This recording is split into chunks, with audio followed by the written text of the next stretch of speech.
Hello everyone. Welcome to Sumer speaks. यहाँ हम बात करते हैं जियोपॉलिटिक्स, क्रिकेट और हर वो खबर जो भारत के लिए मैटर करती है।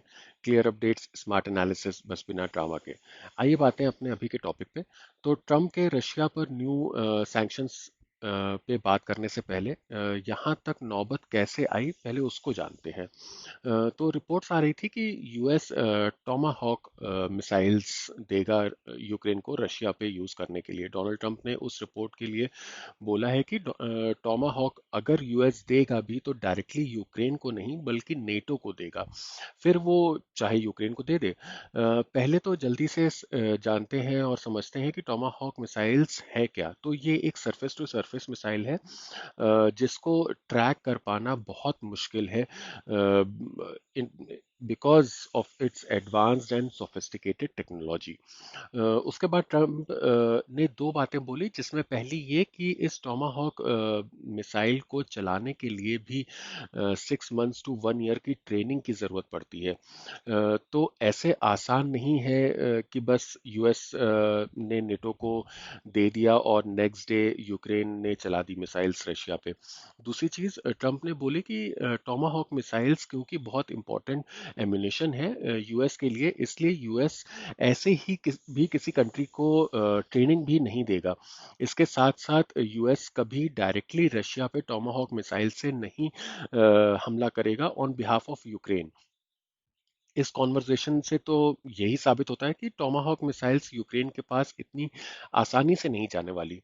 फिलहाल तो ऑब्वियसली ये टोमाहॉक मिसाइल देने की बात जब रशिया से पूछी गई तो उन्होंने कहा कि अगर ऐसा हुआ तो रशिया और भी बड़ा कुछ करेगा, क्योंकि ट्रम्प के पास इस टोमाहॉक मिसाइल को यूक्रेन को बेचने का ऑप्शन खत्म हो गया था। इसलिए उन्होंने ये लेटेस्ट सैंक्शंस रशिया की प्राइवेट कंपनीज पे लगाए हैं जो ऑयल एक्सपोर्ट करती हैं और उनसे इंडिया भी खरीदता है, जैसे रिलायंस।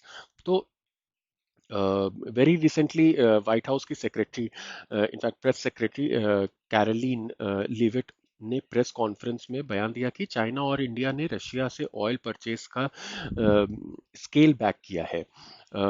इन्होंने ये तक कहा कि उन्होंने कोई इंटरनेशनल न्यूज़ देखी है चाइना में कि चाइना भी oil purchase from Russia scale back कर रहा है। देखिए ये बहुत सीरियस खबर है। जो सैंक्शंस प्राइवेट कंपनीज पे लगे हैं, क्योंकि इसका मतलब है कि यूएस अब कंट्रीज के साथ साथ वहाँ की प्राइवेट कंपनीज को भी टारगेट कर रहा है। इसका फॉल आउट मेरे हिसाब से बहुत बुरा होगा यूएस के लिए भी। वो ऐसे कि अब कंट्रीज यूएस पे डिपेंडेंसी और भी ज्यादा और भी जल्दी खत्म करेंगी, स्पेशली कंट्रीज जैसे इंडिया और चाइना, क्योंकि अब सैंक्शंस का गेम कंट्रीज के साथ साथ वहाँ की प्राइवेट कंपनीज को भी खेलना पड़ रहा है, उनके ऊपर लग रहा है। सैंक्शंस होने की वजह से उनको भी लॉसेस होंगे। इस सिचुएशन के मेरे हिसाब से दो ही रिजल्ट हो सकते हैं। पहले ये कि ऑब्वियसली रशिया इस प्रेशर को ना झेल पाए और रशिया यूक्रेन की लड़ाई रुक जाए। ये रिजल्ट होते हुए तो मुझे काफी कम दिख रहा है, क्योंकि रशिया खुद एक वॉर इकोनॉमी बन चुका है। ऑब्वियसली ऑयल ऑयल सेल की वजह से काफी कमाता है रशिया, मगर फिर भी मुझे रशिया झुकते हुए तो एटलीस्ट यूएस के सामने नहीं दिख रहा है। सेकंड रिजल्ट ये कि रशिया नहीं झुके तो अगर ऐसा हुआ, सैंक्शंस लंबे टाइम तक चलते रहे, तो दुनिया में ऑयल कम बिकेगा, इनफैक्ट कम प्रोड्यूस होगा। ऑब्वियसली डिमांड तो बहुत बहुत ज़्यादा है, इसलिए ऑयल की कॉस्ट बहुत ज़्यादा बढ़ेगी। इससे कंट्रीज इकोनॉमी पे बहुत इफेक्ट आएगा, बहुत प्रेशर आएगा। Even in the US, US में इन्फ्लेशन बढ़ते ही जाएगा। आपने हाल ही में देखा होगा नो किंग का प्रोटेस्ट हुआ था। मेरे हिसाब से वैसे प्रोटेस्ट और ज़्यादा बढ़ेंगे, क्योंकि लोगों की परचेज पावर पे बहुत ज़्यादा असर पड़ेगा, इम्पैक्ट आएगा। इस बात को जवाब रशिया से जब पूछा गया तो ये न्यू सैंक्शंस के बाद क्या रशिया यूक्रेन पे वॉर रोकेगा, तो इस पे पुतिन ने जवाब दिया कि नहीं, बिल्कुल भी नहीं।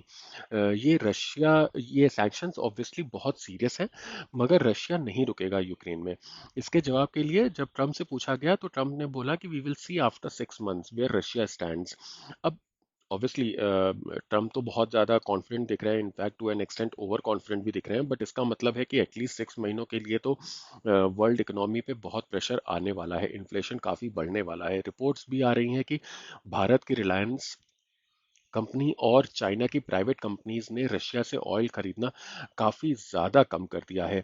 देखिए आगे आने वाले समय पूरे वर्ल्ड के लिए बहुत बहुत ज़्यादा इम्पोर्टेंट और बहुत सेंसिटिव होने वाला है।